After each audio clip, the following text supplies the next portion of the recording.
Eh bien, bonsoir à tous. Nous sommes présentement au 3737 Crémazie, donc le siège social de Groupe 3737. Donc, nous avions un 6 à 8. Un 6 à 8 dans lequel, qu'en un premier temps, on a connecté avec les gens qui étaient dans la salle, donc pratiquement à peu près 80 personnes, sur qu'est-ce que Groupe 3737 fait, mais avec qui que Groupe 3737 travaille autant au Québec, mais qu'à l'échelle du Canada. On a parlé aussi des initiatives qui ont eu lieu durant les 3 dernières années, notamment le programme d'appui aux communautés noires, le programme qui appuie les entrepreneurs noirs, le programme de fonds philanthropiques, l'autre programme de fonds de finances sociales. Donc, on a parlé de ces belles réalisations, mais aussi on a parlé que ces initiatives doivent continuer et chacune d'entre elles a une date d'expiration. Mais l'idée, c'est de voir comment que collectivement, on peut chercher à influencer les décideurs pour qu'ils puissent continuer à investir dans ces initiatives. Il y en a un deuxième temps, c'était la séance d'information dans le contexte du 3e appel à projet de l'initiative Appuyer les communautés noires du Canada. Donc, c'est un programme de subvention. Au niveau national, c'est 200 millions de dollars qui sont investis au sein des collectivités noires et Groupe 3737 gère cette initiative pour la province de Québec.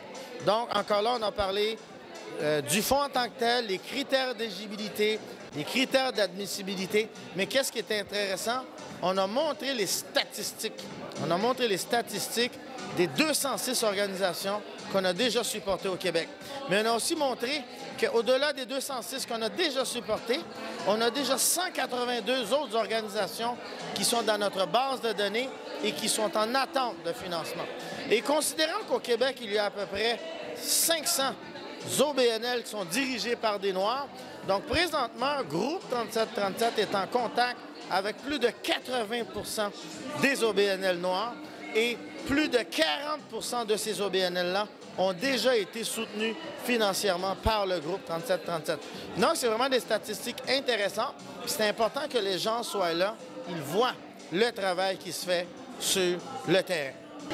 Bonsoir à tous, mon nom c'est Draman Denkes. Je suis le coordonnateur général de l'Académie des Baobabs, le prix littéraire d'Afrique et de la diaspora. Donc c'était important pour nous d'être ici à cette rencontre et puis de sympathiser, échanger avec le groupe 3737, avec tout le leadership de la communauté noire à travers le Canada pour échanger, comprendre le fonctionnement de notre communauté. Et donc c'était très important d'être ici, d'avoir de l'appui, du soutien, du financement. C'est notre première initiative, c'est notre première fois qu'on vient en contact avec le groupe 3737. On espère que ça va porter fruit. Comme vous le voyez sur la veste, c'est Académie des Baobabs. C'est un prix littéraire d'Afrique et diaspora. Donc ça réunit tous les écrivains qui sont originaires d'Afrique et de la diaspora. La diaspora pour nous c'est Haïti, c'est la Jamaïque, c'est les Antilles, c'est le Brésil, c'est Guyane. C'est partout où il y a des Noirs qui se réclament de l'africanité. Ils font partie de ce qui s'appelle la diaspora pour nous autres. Donc tous les écrivains qui viennent de partout. Et cette année, nous avons 22 écrivains qui ont postulé pour le prix du meilleur roman. Ils viennent de plusieurs pays, de la Jamaïque également, et de 17 autres pays. Donc il y a 22 auteurs, 22 romans, 17 maisons d'édition et 22 pays qui seront représentés ce samedi 25 pour parler de la littérature. Mon nom, bonjour, bonsoir, et je suis tellement contente d'être là aujourd'hui. Mon nom, c'est Brutus Louise Berthe. Mon organisme, c'est Centre de réconfort aux familles. On est ici bien pour écouter et pour apprendre dans la réunion. Je suis très contente et je suis fière d'être participée. On vous invite, à chaque fois on avait une rencontre. Shalom, shalom. Aujourd'hui, la réunion d'aujourd'hui, ça nous aide à grandir dans nos projets de la femme noire avec le groupe 3737. Ça nous aide beaucoup. Je suis contente d'être participée. Mon nom est John Lépierre, président de l'organisation NSK. Dans la langue française, nous faisons ce que nous pouvons. C'est un organisme vraiment qui vient en aide des jeunes de la communauté noire à Montréal, plus précisément à Saint-Laurent. Donc on est content d'être ici ce soir. Pourquoi? Parce que nous sommes accompagnés par le groupe 37.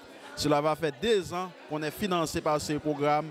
C'est un programme vraiment qu'on trouve vraiment de l'accompagnement. Ce n'est pas seulement de vous donner un chèque, mais quand même du coaching, des suivis, puis aussi de vous aider à pérenniser l'organisme. Donc, dans le fond, là, honnêtement, on est très bien accompagné. Donc là, on a à peu près 5 employés pour l'instant, et 4 coachs, plus une employée à temps partiel. Donc, c'est juste pour vous dire que le financement du groupe 37, ce n'est pas seulement de vous remettre un chèque, mais quand même de vous accompagner durant tous les processus pour que votre organisation soit plus sereine.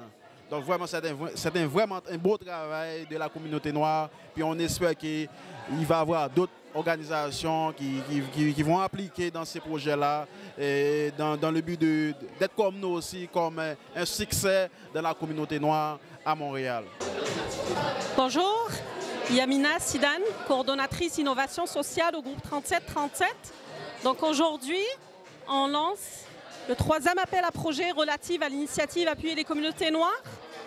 Projet de renforcement de capacité, projet d'aide pour le capital, que ce soit en équipement, que ce soit en rénovation. L'appel à projet est ouvert depuis le 20, ça finit le 15 décembre. On invite toutes les OBNL issues des communautés noires, servant les communautés noires à appliquer à la subvention. Cette année, la nouveauté, c'est qu'on a un projet en plus du projet de renforcement de capacité, on a l'aide pour le capital, pour les équipements et la rénovation. Et en plus, on a un nouveau visage de l'appel à projet. Les formulaires sont beaucoup plus simples, sont beaucoup plus intuitifs. Les budgets sont beaucoup plus faciles à soumettre. Comment que ça fonctionne? C'est un appel de projet national. Donc, nous sommes 4 organisations au pays qui le géreront. Donc, les gens vont postuler sur une plateforme nationale. Et ensuite, il y a des comités de sélection indépendants qui sont répartis par région. Certains, c'est pour l'ouest du Canada, ensuite l'Ontario, le Québec et les Maritimes. Donc, pour Groupe 3737, les OBNL qui postulent, il y a un comité indépendant qui, avec une grille d'analyse, va donner une note. Et ensuite, on y va de la plus haute note jusqu'à la plus basse note au moment d'octroyer les subventions. Eh bien, c'est de dire que les ressources qui existent depuis les dernières années, c'est des montants historiques. C'est des montants historiques et c'est des milliers de Canadiens noirs qui, de façon directe ou indirecte, ont pu bénéficier de ces fonds et que les processus, si on parle de groupe 3737, l'initiative Appuyer les communautés noires, c'est un processus qui est ouvert, juste et transparent. Et depuis les 3 dernières années, il y a 206 organisations réparties un peu partout au Québec qui sont dans le programme et qui ont bénéficié des fonds, mais aussi de l'accompagnement qu'il y a. Donc, c'est un message, mais écoutez, on est ouvert, tous nos processus sont ouverts, postulez. Le plus que vous allez postuler, eh bien, le plus qu'on va lancer le message qu'il y a des besoins au sein des collectivités et on a besoin de plus de ressources pour pallier à ces besoins. Aide-toi, groupe 37. Plus fort, aide-toi, groupe 37. Aide-toi, groupe 37. Merci beaucoup, groupe 37, on applaudit.